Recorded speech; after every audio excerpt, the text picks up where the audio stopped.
மீண்டும் உங்களை நாம் சந்திப்பதிலே மிக்க மகிழ்ச்சி அடைகின்றோம். நான் இலங்கையில் இருந்து பதுளை போதனா வைத்தியசாலையில் இருந்து வைத்தியர் கிருஷான் வேதநாயகம்.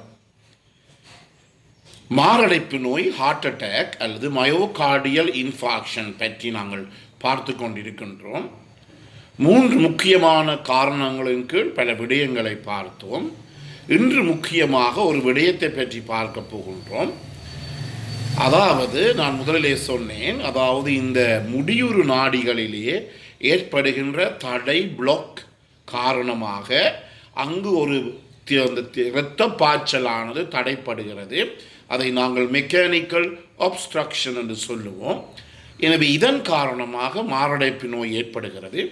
இந்த முக்கியமாக இந்த அடைப்புக்குரிய முக்கிய காரணம் என்னவென்றால் கொரோனரி அத்ரோஸ்க்ளிரோசிஸ் எனப்படுகின்ற ஒரு பிரச்சனை, அதாவது கொரோனரி அத்ரோமா எனப்படுகின்ற ஒரு பிரச்சனை.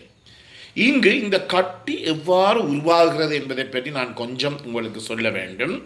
இரத்தத்திலே கூடுதலான அளவு கொழுப்புகள், கொழுப்பமிலங்கள், லிப்பிட்ஸ் என்று சொல்லுவோம், ட்ரைகிளிசரைட் என்று சொல்லுவோம், கொலஸ்ட்ரால் என்று சொல்லுவோம், இவைகள் கூடுகின்ற போது இரத்தத்திலே இவைகள் சென்று கொண்டிருக்கின்ற போது இரத்தத்தினுடைய தடிப்பு திக்னஸ் ஆனது அதிகரித்து கொண்டு வருகின்ற போது இந்த முடிவுறு நாடிகளின் ஊடாக இரத்தம் கொஞ்சம் அந்த தடிப்பு கூட, திக்னஸ் கூட வென்றபடியினாலே கொஞ்சம் மெல்ல மெல்லமாகத்தான் போகிறது.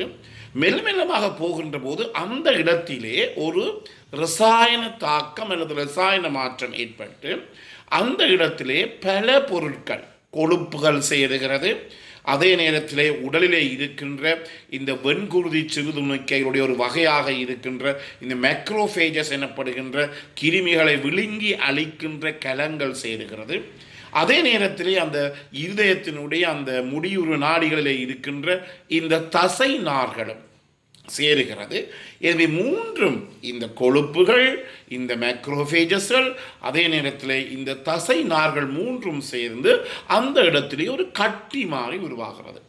இந்த கட்டி உருவாகின்ற போது அதிலே இரத்த ஓட்டம் என்ன செய்ய போகிறது? தடைப்பட போகிறது. என்றபடியினாலே இரத்தத்திலே அதிலே நடுவுக்கள் காரணமாக ஒரு குழாய், தண்ணி பாயிற குழாயை எடுத்துக்கொள்ளுங்கள். அந்த குழாயினுள்ளே ஒரு இலை ஒன்று விழுந்து விட்டது என்று நினைச்சுக்கொள்ளுங்கள். இலை விழுந்து விட்டால் அதற்கு பிற்பாடு வருகின்ற தண்ணியில் இருக்கின்ற எல்லா குப்பைகளும் அந்த இலையிலே சேர்ந்து கொண்டு போகும்.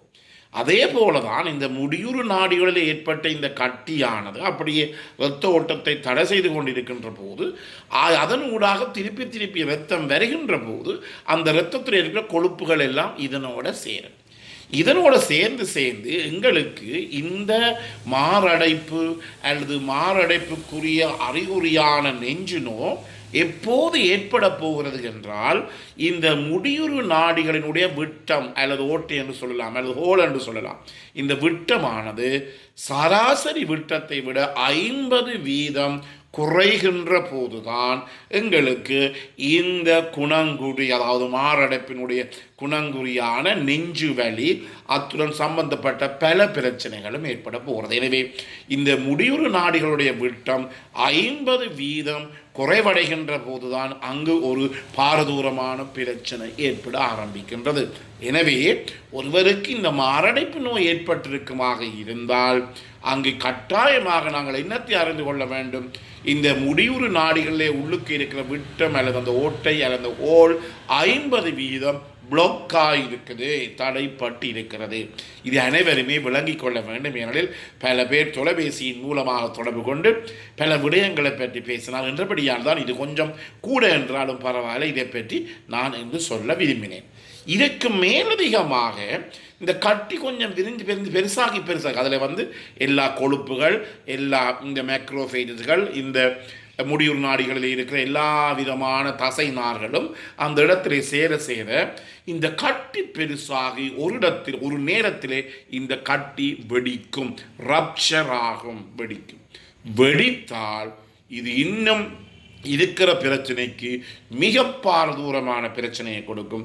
என்ன மிக பாரதூரமான பிரச்சனை கொடுக்கும் என்றால் இந்த வெடித்தவுடன் அந்த இடத்திலே இருக்கிற குருதி சிறு தட்டுகள், அந்த இடத்துல இருக்கிற புரதங்கள், ஃபைப்ரின் போன்ற புரதங்கள் வருகின்ற அந்த முடிவுறு நாடிகளில் ஓடிக்கொண்டிருக்கிற இரத்தத்திலே சேர்ந்து அதனுடன் தாக்கத்தை ஏற்படுத்தி பலதரப்பட்ட ரசாயன பொருட்கள் அந்த இடத்திலே இருந்து வெளியிலே வருகிறது. இந்த ரசாயன பொருட்கள் என்ன செய்யும் என்றால் குருதி உறைவதை தூண்டுகிறது. அதே நேரத்திலே இன்னும் ஒரு பிரச்சனை ஏற்படுகிறது என்றால் என்ன, அந்த இடத்துல எல்லாம் சேருகின்ற போது அது ஒரு முற்றிலுமே ஒரு பெரிய தடையாக போய் அந்த நோயாளிக்கு இறப்பு, மரணம் ஏற்படுகிறது. எனவே இந்த கட்டியானது வெடிக்கின்ற போது அதில் பல ரசாயன மாற்றங்கள் ஏற்படும். அந்த இடத்துல குருதிச்சிறுதட்டுகளும் சேர்ந்து மிகப்பெரிய ஒரு கட்டியாக உருவாகி அந்த முடிவுறு நாடிகளின் ஊடாக இரத்த ஓட்டத்தை முற்றிலுமே பாதிக்கும். உங்களுக்கு நான் சொன்னேன், இடது முடியுறு நாடி, வலது முடியுறு நாடி இருக்கின்றது.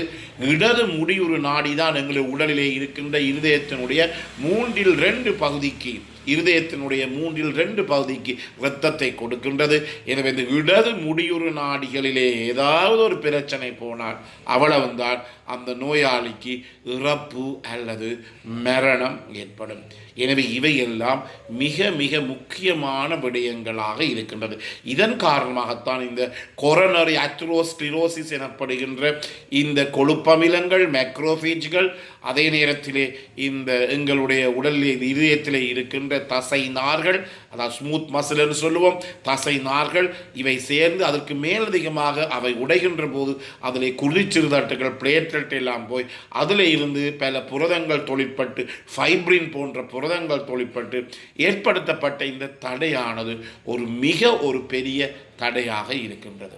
எனவேதான் நாங்கள் இதை பற்றி அவதானமாக இருந்து கொள்ள வேண்டும்.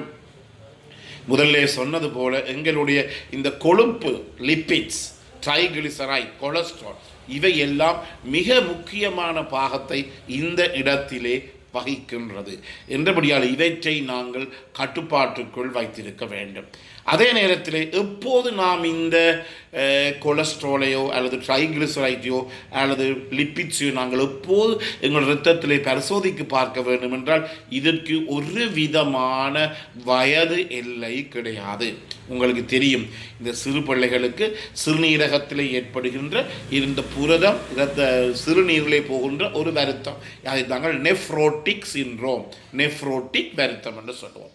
இந்த நெஃப்ரோட்டிக் சிண்ட்ரத்திலே கூட 2-3 வயசு பிள்ளைகளுக்கு கூட இந்த இரத்தத்தில் இருக்கின்ற கொலஸ்ட்ரால் கூடுகிறது. எனவே 40 வயசுக்கு பிறகு அல்லது 50 வயசுக்கு பிறகுதான் இந்த இரத்தத்தில் இருக்கிற கொழுப்புகளை பரிசோதிக்க வேண்டும், பிளட் செக் பண்ண வேண்டும் என்று சொல்லி யாராவது நினைத்து கொண்டிருந்தால் இந்த நிகழ்ச்சியை கேட்ட பிற்பாடு அதை முற்றிலுமே மாற்றிக்கொள்ளுங்கள். எந்த நேரத்திலும் யாருக்கும் இந்த கொலஸ்ட்ரால் கூடலாம். 2-3 வயசு பிள்ளைகளுக்கு கூட இந்த நெஃப்ரோட்டிக் சிண்ட்ரோம் எனப்படுகின்ற இந்த நெஃப்ரோட்டிக் வருத்தம், சிறுநீரகத்திலே வந்த வருத்தத்தினாலே கொலஸ்ட்ரால் கூடியிருப்பதை நாம் கண்டிருக்கின்றோம். எனவே நேயர்களே, இந்த நிகழ்ச்சி உங்களுக்கு பிடித்திருந்தால் பார்க்காததற்கு இதை அறிமுகப்படுத்துங்கள். இதை லைக் பண்ணலாம், ஷேர் பண்ணலாம், மணி சின்னத்தை, பெல் சின்னத்தை அமர்த்தி இதை நீங்கள் சப்ஸ்கிரைப் பண்ணலாம். மேலதிக தகவல் தேவையாக இருந்தால் 0094 777 35 62 45 மூலமாக தொடர்பு கொள்ள முடியும். இந்த பிறந்திருக்கின்ற நாள் உங்கள் அனைவருக்கும் இனிய நாளாக, பொழுதாக அமைய அனைவருக்கும் பொதுவான இறைவனை வேண்டி விடைபெறுகின்றேன். நன்றி, வணக்கம்.